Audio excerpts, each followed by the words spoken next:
Nature Solutionaries is a podcast about conservationists who do amazing things for nature and bring inspiration into our lives.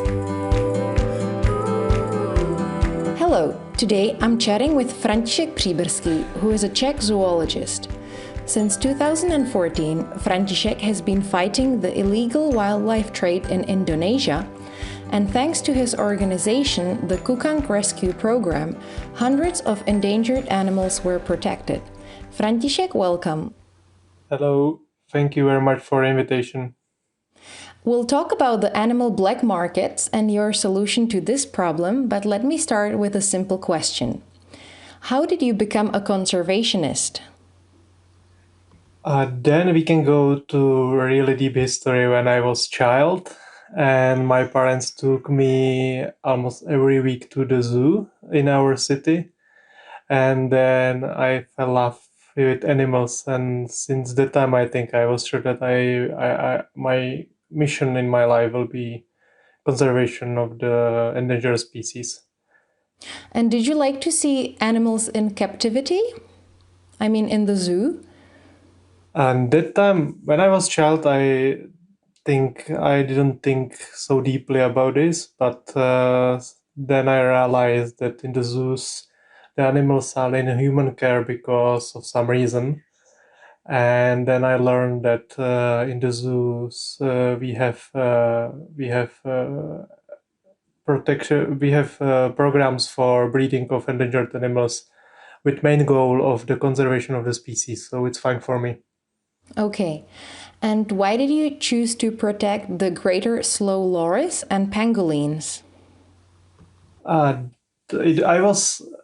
I studied zoology in Czech Life Science University in Prague, and I choose as the topic of my thesis the illegal wildlife trade, with focusing on Indonesia and North Sumatra province.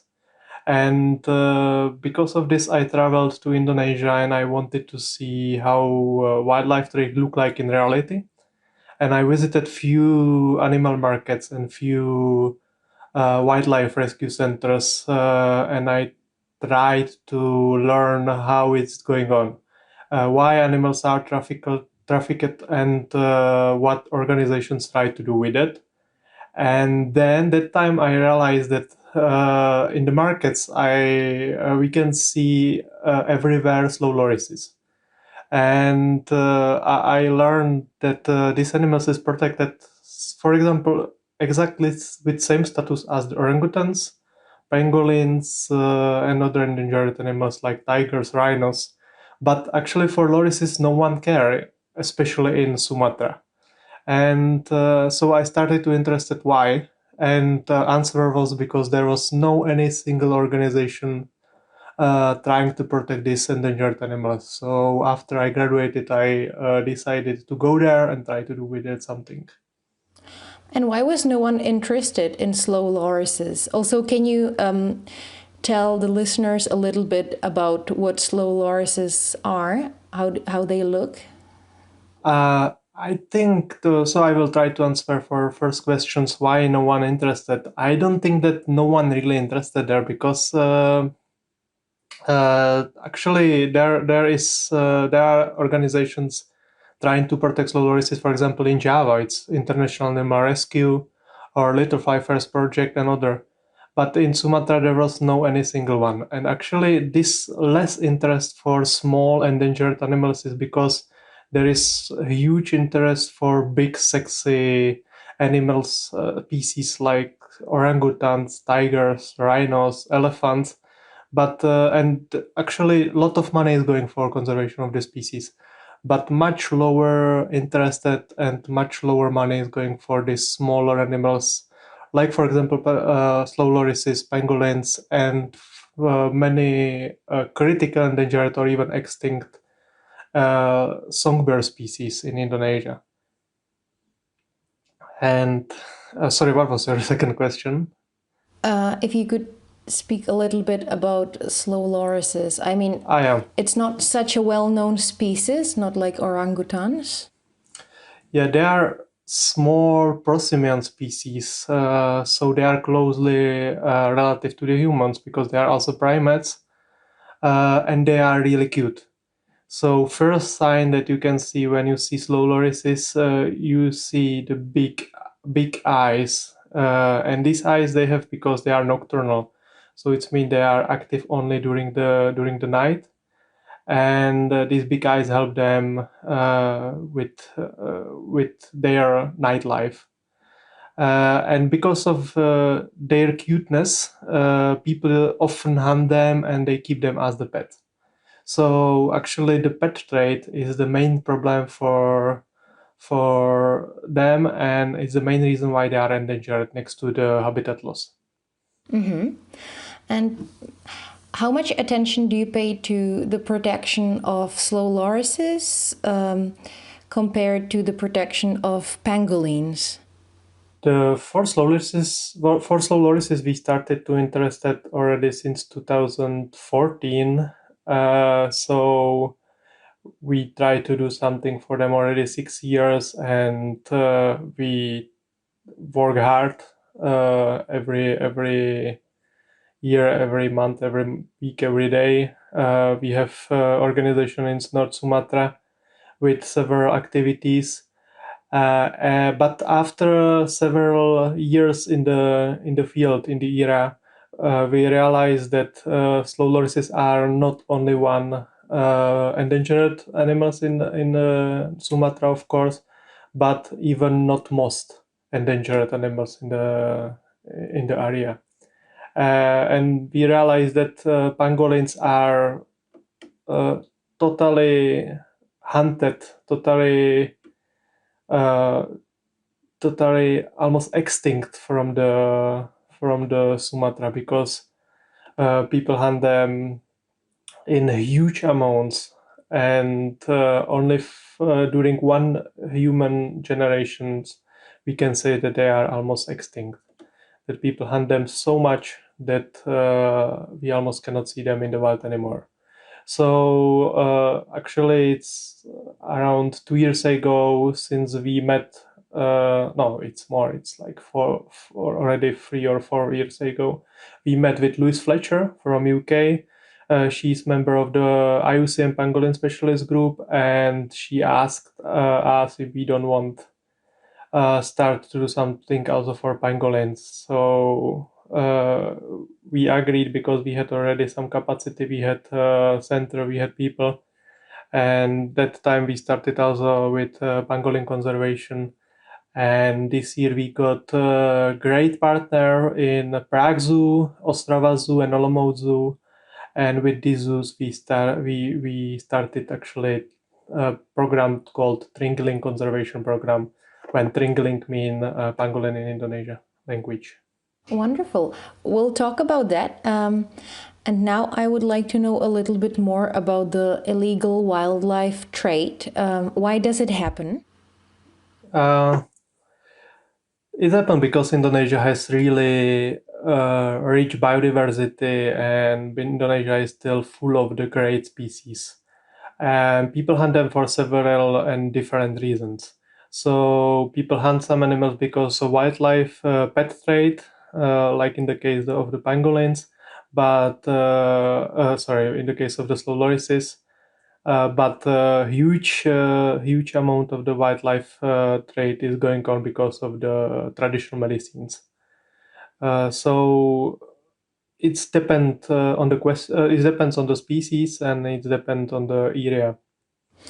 And who drives the illegal wildlife trade? I mean, who is interested in the pangolins and in slow lorises? So it's again depend on the species. So in the case of the slow lorises, it's there we can speak about both local trade and international trade. So Indonesians often buy slow lorises as the pet because they just don't know what species it is. That they don't know that they are endangered, or they know it but they just don't care.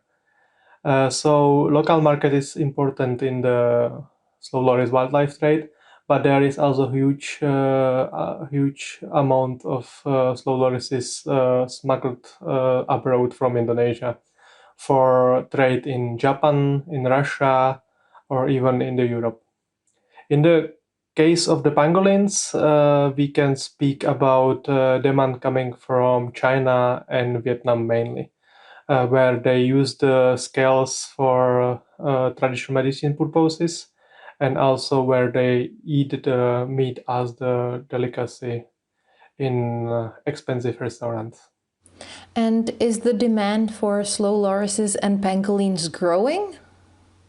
Actually, this is the little tricky question. I don't know exactly answer because only several cases show us how this trade, how big this trade is actually. Just in the case of some confiscation of, for example, containers with pangolin scales or pangolins meat or pangolins live pangolins show how huge this trade it is, but we don't know how many other containers just left port without even known Noticing. by noticing by the enforcement agencies.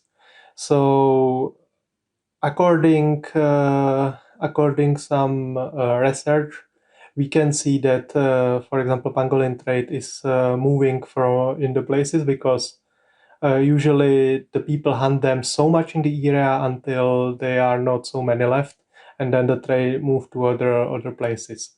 And actually, trade in Asia was so huge that in many places we already cannot see pangolins anymore. They are just locally extinct, and the trade is moving from Indonesia to Africa, from all Asia to Africa. So just there is no simple question for your there is no simple answer for your question.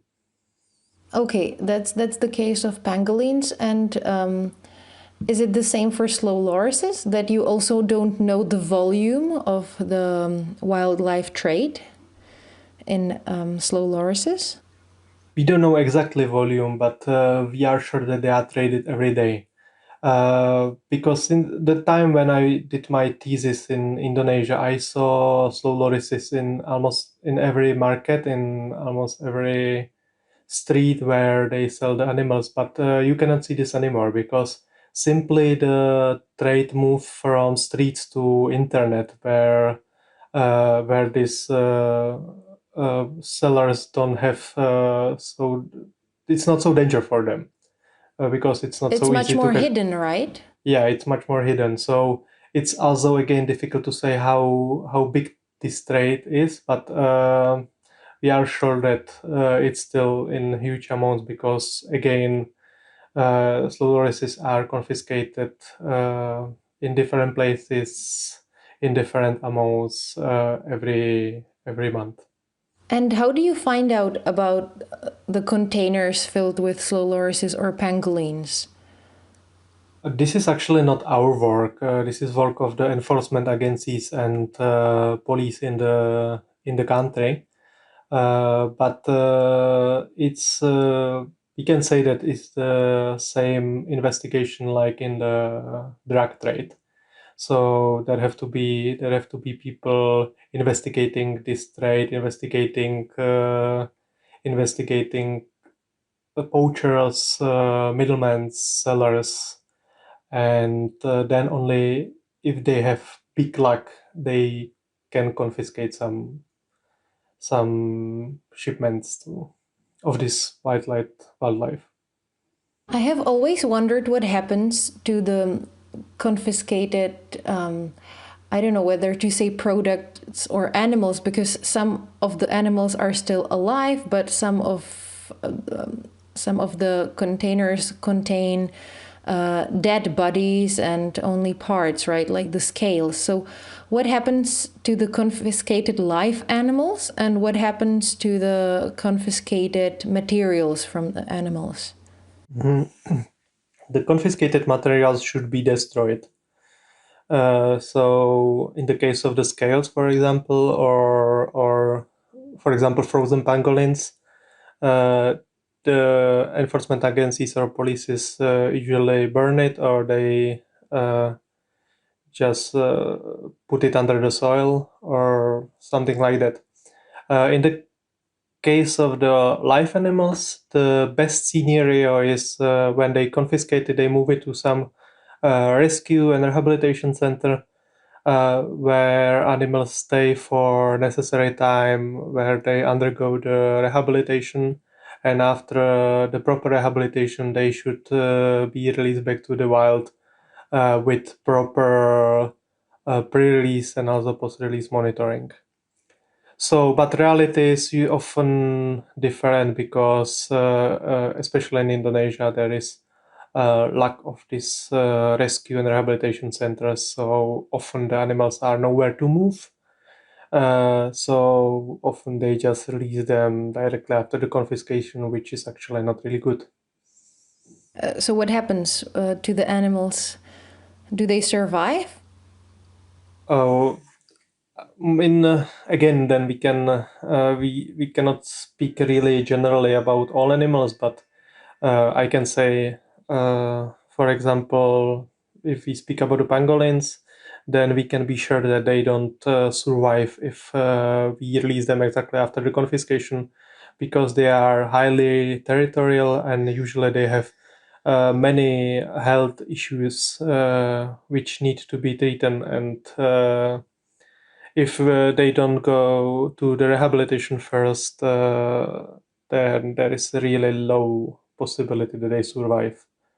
In the case of the slow lorises, there is also a really low possibility of there is a really high mortality after releasing, even when they go to rehabilitation, if the rehabilitation and release process is not really proper.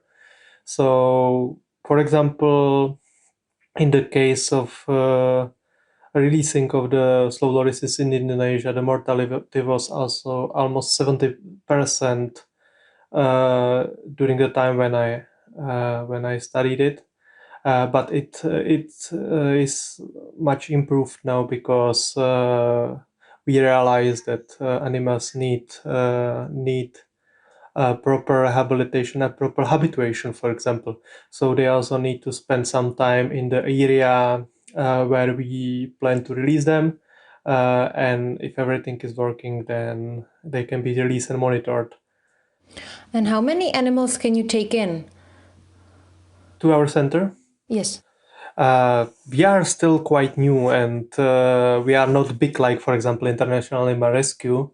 But for now, we are able to accept around 30 animals, for example, in one time, because we have cages for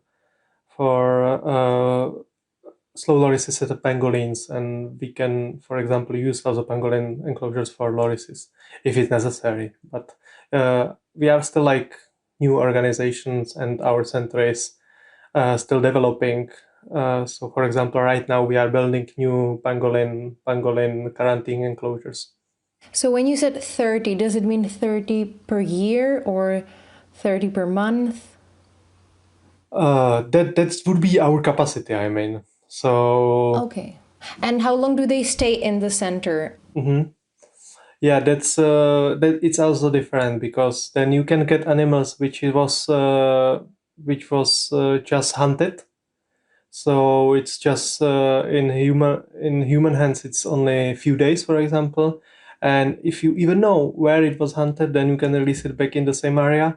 If you don't know, then you can release them to some your release area, but you can do it fastly because the animals is still wild, and after medical check, and it's okay to release it, and there is high possibility that animal will survive. But there are animals which spent in captivity many years. So it can be we had, for example, lorries that was 3 years in small bird cage. People feed him only by rice, bananas, or sweet tea, or even palm wine, and the animals was pretty fat and really depressed. So these animals needed to spend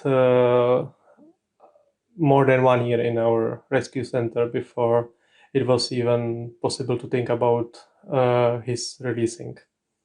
So how many animals have you had in your center so far? Yeah, as I told you, we are still quite new organization, and we also had a lot of problems with bureaucracy and with all necessary permits. So in our center there was only a few tens of animals. Okay. When you're talking about how difficult it is to rehabilitate the every single animal, it's really a lot of work, unimaginable lot of work, and I. It's just a very bad consequence of this illegal wildlife trade. So, I wonder why does this wildlife trade happen? I mean, why do the people, as you said, in Russia, Japan, Vietnam, want these animals so much? For example, does the traditional Chinese medicine or the demand for the traditional Chinese medicine still grow? Yeah, that's I think this traditional medicine is really deep in the culture of many countries, and actually I don't think that demand really grow, but human populations grow quite a lot. So if we realize that 100 years ago the human population was much lower, it was more than half of the human population in our Earth, then of course the pressure for wild or for nature was much lower. So I think this is more connected to our human population, uh, which still has same needs. For example, same illnesses and still same hope to treat it. So, for example, in the case of rhino horns and pangolins, the people believe that it can treat their cancer, and of course, this is difficult to explain when people believe that. I'm very happy that you're mentioning the growth of human population. In this year, in January, I interviewed the director of an organization called Population Matters, and this organization tries to talk about the number or the size of the human population and the fact that it puts an immense pressure on Earth and on the wildlife. And I find it quite fascinating that very few people are willing to talk about it, because when we are talking about conservation of nature, it's really essential to talk about population, but it's a very controversial topic. So, but anyways, I'm just happy that you mentioned it. And regarding this demand, isn't it important to somehow try to decrease this demand? Is anybody working on this? Because if, you can be saving individual pangolins and slow lorises, but if the demand is still so huge and nobody's doing anything, then it's it looks hopeless for these species to survive. Yeah, definitely. There are many organizations trying to do campaigns and educate people about this issue, and it's improving. I believe there especially with new generation of the people, they usually don't believe these traditional medicines so much like old generation. So I believe there is hope. And a lot of campaigns are focused for these issues. And also, for example, we with Ostrava Zoo and with people from Czech Environmental Inspectorate and from other experts, we established a campaign called Stolen Wildlife. And this campaign is focused for awareness and education of the people about wildlife trade issues, and the campaigns like that try to do something with this also. So of course we need to do conservation pretty complexly.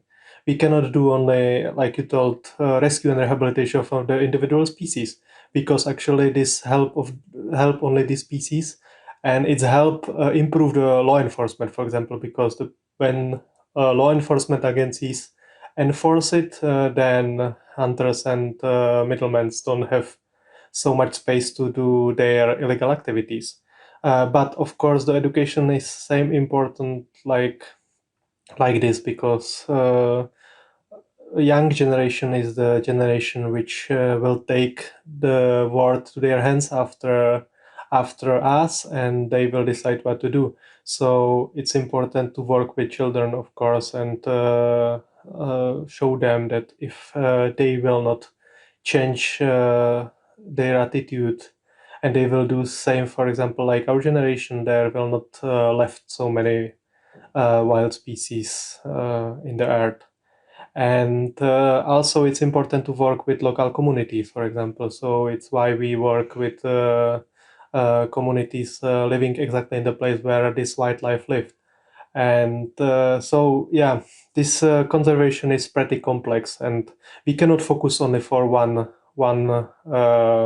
topic, for one goal. We need to do many things. I mean, like humans, of course, not any single organization is obligatory to do all things, but every action, every organization's fighting this is important. And can you mention any names of these organizations? Any names? Yes, I mean, can you mention what organizations are trying to raise awareness about the illegal wildlife trade? There is so many organizations. I don't want to say. I don't want to highlight only a few, or but yeah, I don't know. There is, for example, Wild Eyed, okay, which is doing a lot of great campaigns for raising the awareness about the issue, and yeah, then I can send you the link which we can put under the interview with organizations doing this. Okay, sure. Um, what do you think about? Do you think that the news about the fact that animals, wild trafficked animals, infect humans with diseases such as SARS, Ebola, HIV, or coronavirus help to decrease the demand for the wildlife trade, for the wildlife animals? You mean like this pandemic, if they change the people's? Yes. Yeah, actually, I think it's due, but not much, because we can see it now in our recent coronavirus pandemic.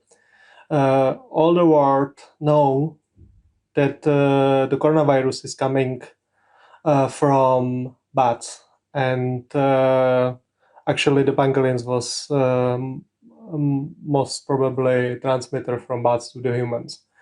And this would never happen if people don't hunt animals from the wild.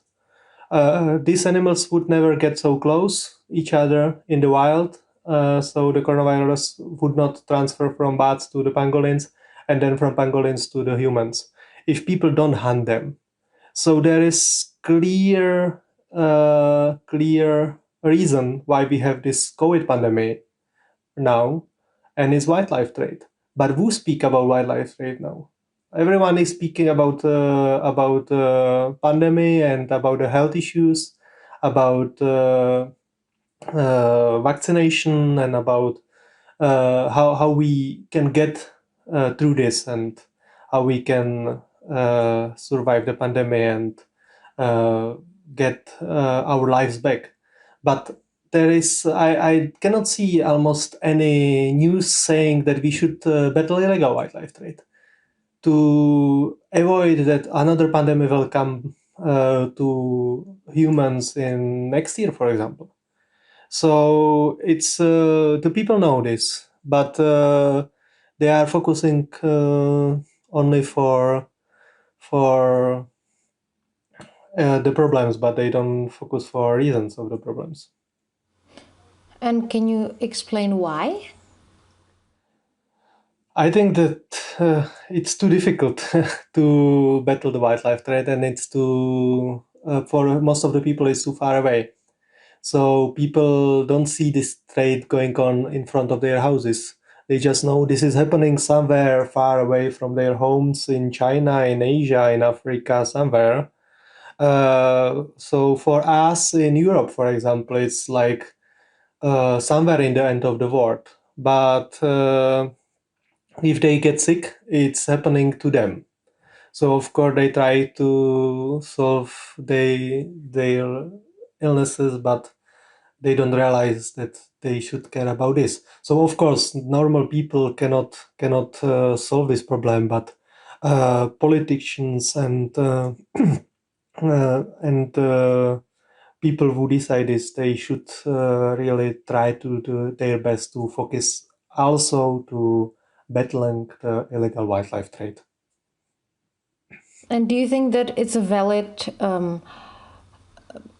thought that this wildlife trade is happening only in Asia and in Africa, and that it doesn't concern Europe and the US? Is it true? No, definitely. This is happening all around the world. So I spoke about Asia now because the COVID is coming from China. But we have this wildlife trade in Czech Republic too. So we have still poachers in our forests hunting the wildlife for their purposes. And also we are often just transit countries for wildlife trade. So again, I can mention this our Stolen Wildlife campaign, which is based on the cases happening in Czech Republic with wildlife trade coming, for example, from Africa. And when Czech people was involved in the, for example, in rhino horns trade, when these horns was hunted by Czechs in Africa, transferred to Czech Republic, and from Czech Republic it was supposed to go to Vietnam. So definitely the wildlife trade is the problem of the whole world, and they are the demand countries, and they are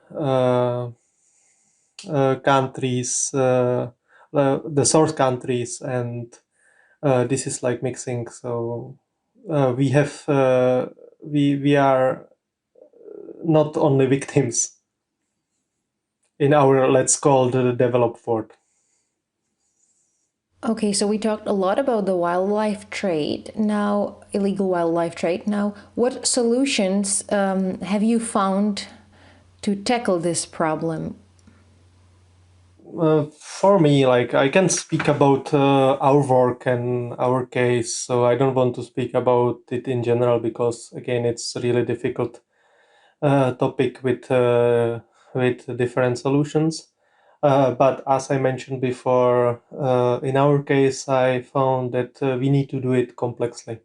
So we need to try to help local government agencies with law enforcement, or they need to do it by themselves, of course. But we can try to improve it with cooperation with them. Because the law enforcement is really important, because often, as for example in Indonesia, the law is pretty good, but often it's not so enforced how it should be. So it's why we established the rescue center. The rescue center should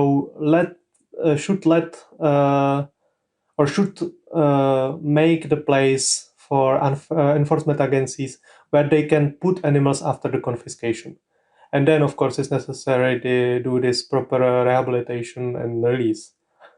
But this is not all. The education, like we mentioned before, is also important. So it's why we focus for environmental education of school children when in Indonesia the environmental education is not in a really high level and it's not so focused on. So we try to do it at least in our area. And also it's really important to work with local communities, because the local communities are the people who lived in the areas where this wildlife trade is going on. They are the people who are, for example, farmers or some local workers who hunt the animals if they get possibility to sell it for good price. If these people don't get any possibilities, if we will not work with them and we let them in their area, there will be people coming to them and asking, offering them nice money for their animals, so they will hunt it. So how do you work with these? How do you work with these locals? In our case, we are living in the area on the border of the Loiser ecosystem, which is a really great ecosystem with one of the highest biodiversity in the world. And the people are there mainly farmers. So we were thinking how to involve them in the conservation, and of course the answer was the money. So we were thinking how they could get money from species conservation, and that's why we established the Kukang Coffee project. This Kukang Coffee project is based on the fact that we help the local farmers with producing high quality coffee, and we buy it from them for higher price that they could get in the markets. And for this, we make the agreement with them that they will not hunt any endangered or protected animals anymore. So actually, they have profit from their regular activities, which was growing the coffee, but they have higher profit that they could have without be involved in animal conservation. So actually, this is something that really work in our case, because the people realize that the animals living in their forest can make profit for them, and they learn about them. Then they also, for example, learn that they are endangered and they are protected and by law, for example. So it's also illegal to hunt them. Some people didn't know it simply, and so this the main purpose of the project, to make some financial profit for the people from the conservation. I wonder, I really love the idea behind the Kukang Coffee project, but I wonder whether it really works. I mean, do all the farmers comply, or have you also encountered any breaches of this promise? This is actually, we started to work with area because there was high hunting pressure. There was poachers hunted the pangolins and the slow lorises and sometimes other animals too. And we met with the poachers there and we employed them.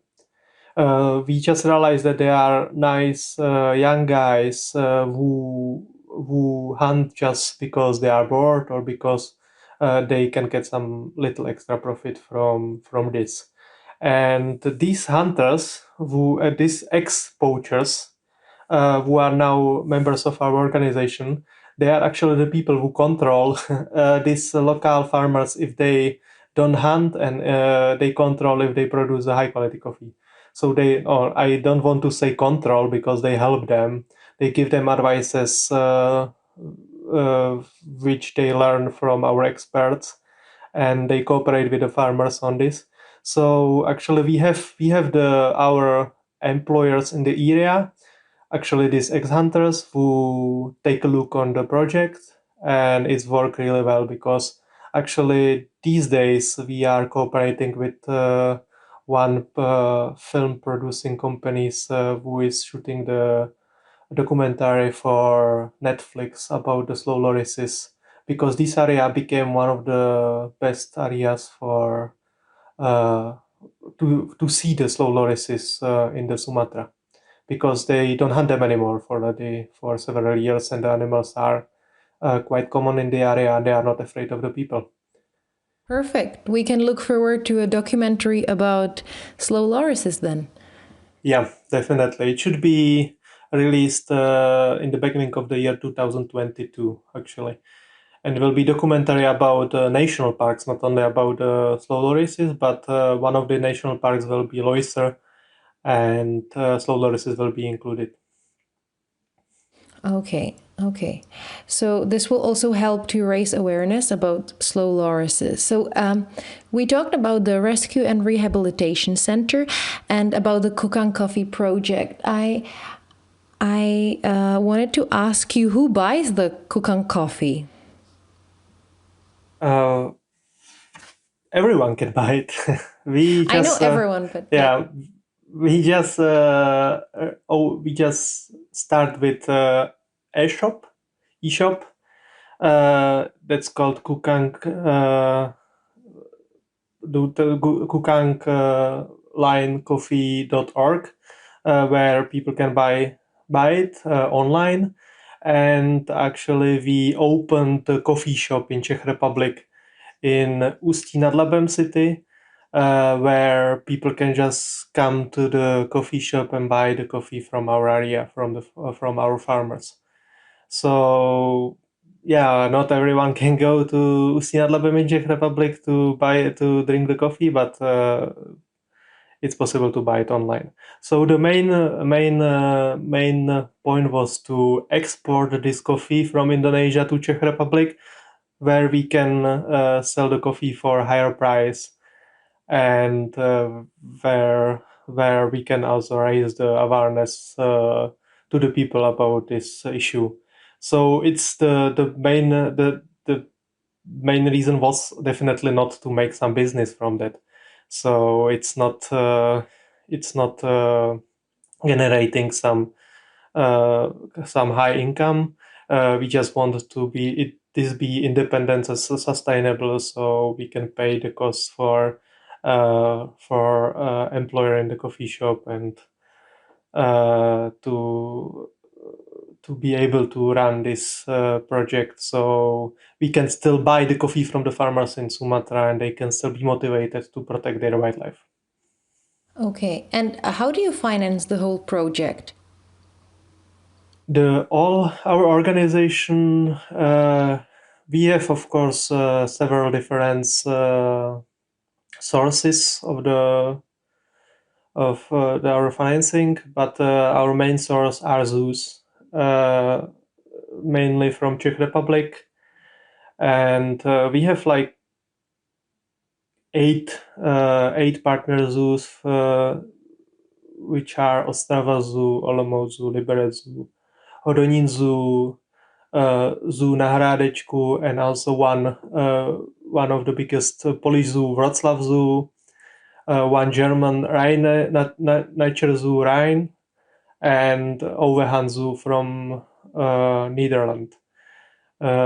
And as I mentioned before, we also start now with cooperation with Prague Zoo on pangolin conservation. So we are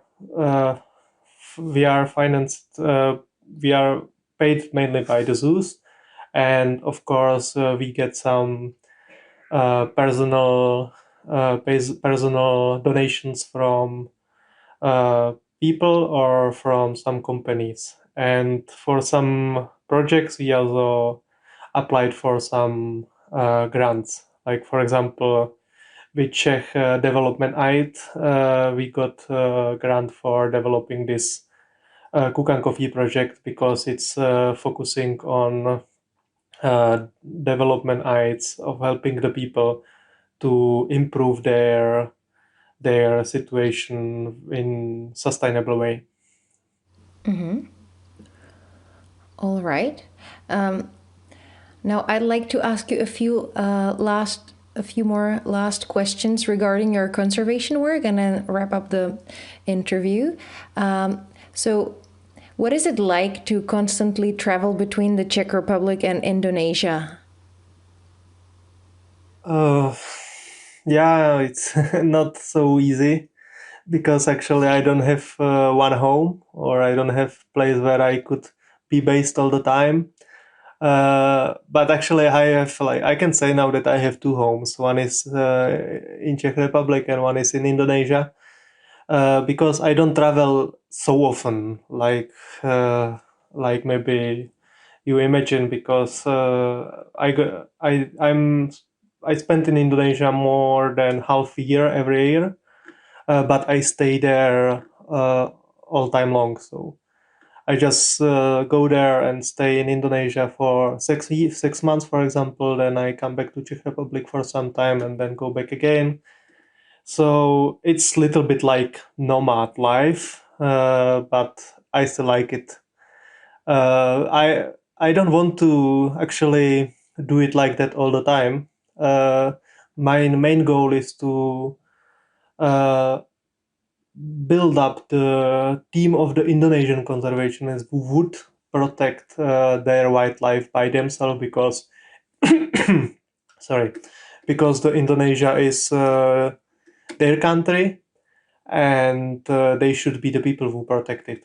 So I don't want to travel to Indonesia for another 50 years. I just want to find the right people, establish the organization, get enough source of the funding, sustainable sources of the funding, and make it professional. And then I will be happy to step back and let Indonesians to protect their own nature.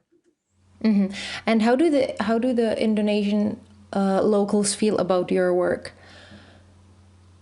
Do you mean Indonesian people in general, or our our people? Both. Yeah, because in general, Indonesian people, they like the foreigners with white skin, because they see them in TVs, and uh, so in general they like us, and the people who don't know me, or like they don't know me personally, they just think that I'm tourist, and they are really friendly and wanted to make the photo with me, and uh, also think that I have a lot of money, so they can get some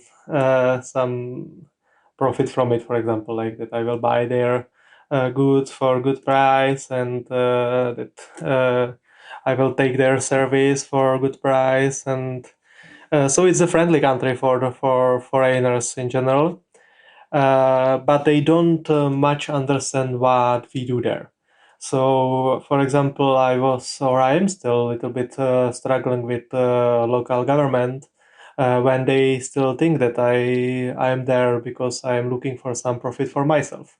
So actually, they don't understand much that I am really there because I try to help to protect their animals. And in general, this is happening because I think in Indonesia is still so-called developing country, where people have little bit different problems than we have.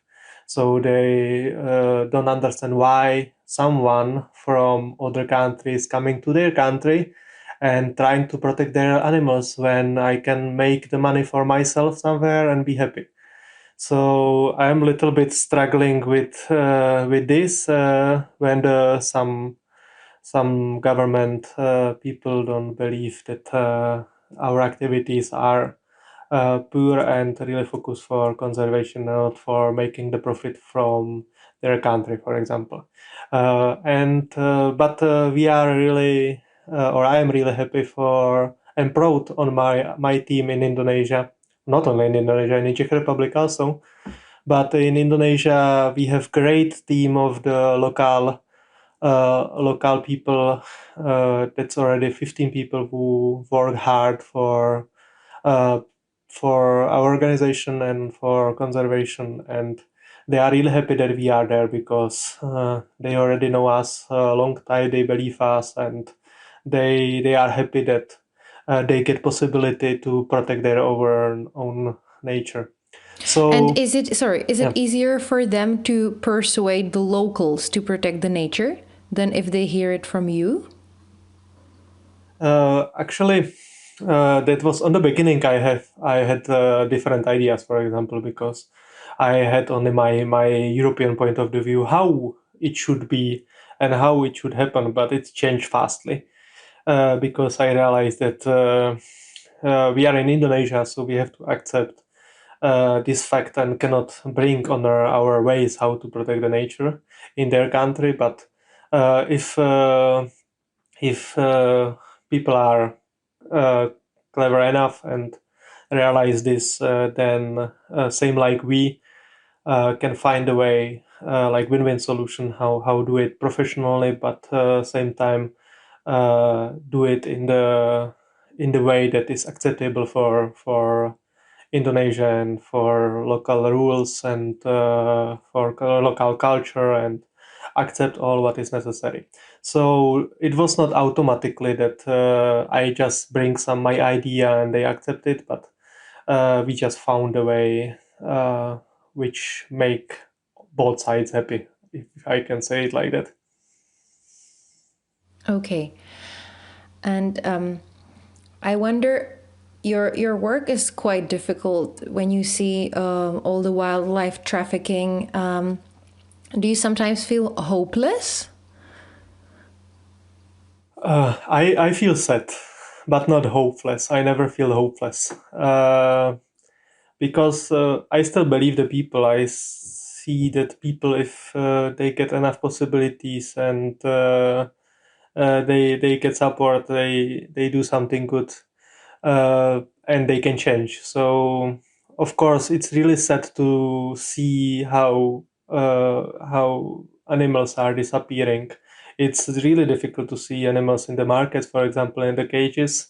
But I learned to be a little bit like, I don't want to say stone hard, but I needed to learn to don't collapse every time I see this. So it's just fact, and I need to face it. I need to find the solutions actually, and not cry because I see animals in the cages.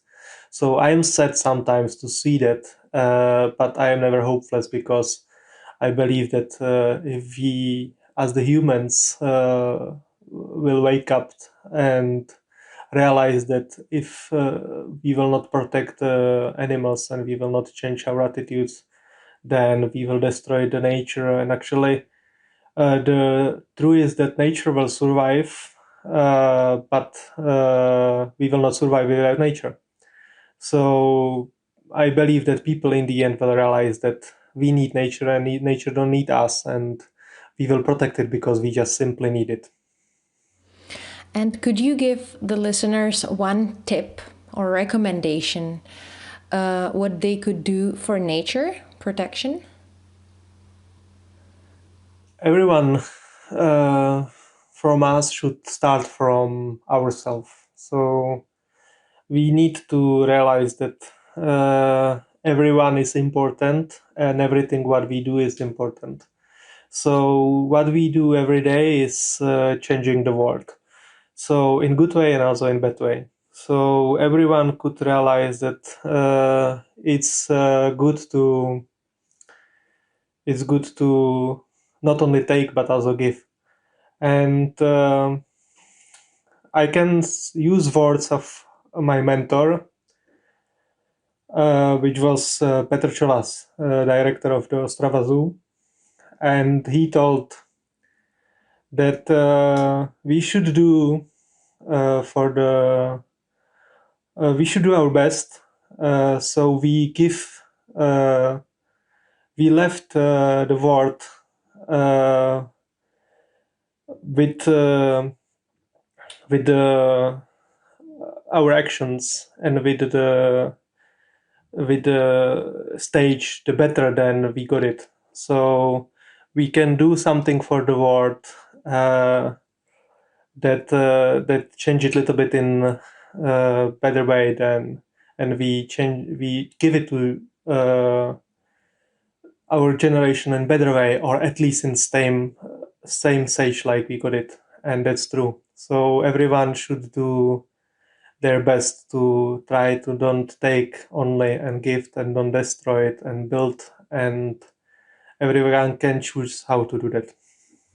And can you say it a bit more in a more concrete way? Like what can one do? Okay, for example, I can use less water, or I can contribute to this organization $5 a month, or I don't know, I can volunteer in this rescue center, something like tangible, so that people after listening to this podcast can apply it in their lives. Yeah, of course. You answered it actually. So everyone should reduce the using of the sources. We don't need, in general, too much like we take. So yeah, we should use less water. We should less travel if it's not necessary. We should reduce the energy that we use, and everyone can contribute to the organizations that they like, and what they can do for the countries is the support of the single projects, simple projects in their surrounding, and supporting, for example, their local biodiversity. Yeah. Okay. I don't know if I answer your question, because you did. It's a little bit difficult for me to say to say the people what they should do.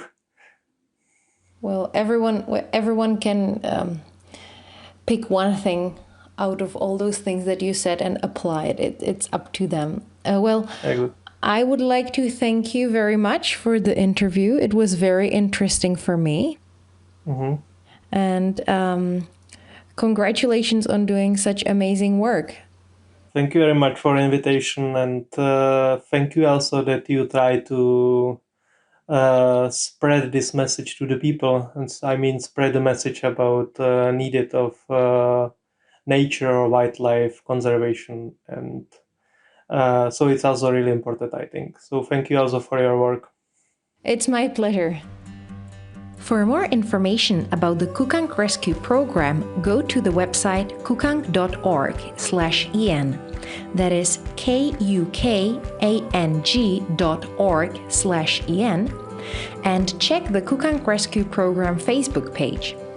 If you're interested in the illegal wildlife trade, check out the Stolen Wildlife website. That's STOLENWILDLIFE.org.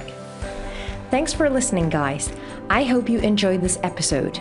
In the next episode, which will come out in February, I will talk to Thilo Nadler, a famous primatologist and the founder of Endangered Primate Rescue Center, which is the first wildlife rehabilitation center in Indochina. See you next time.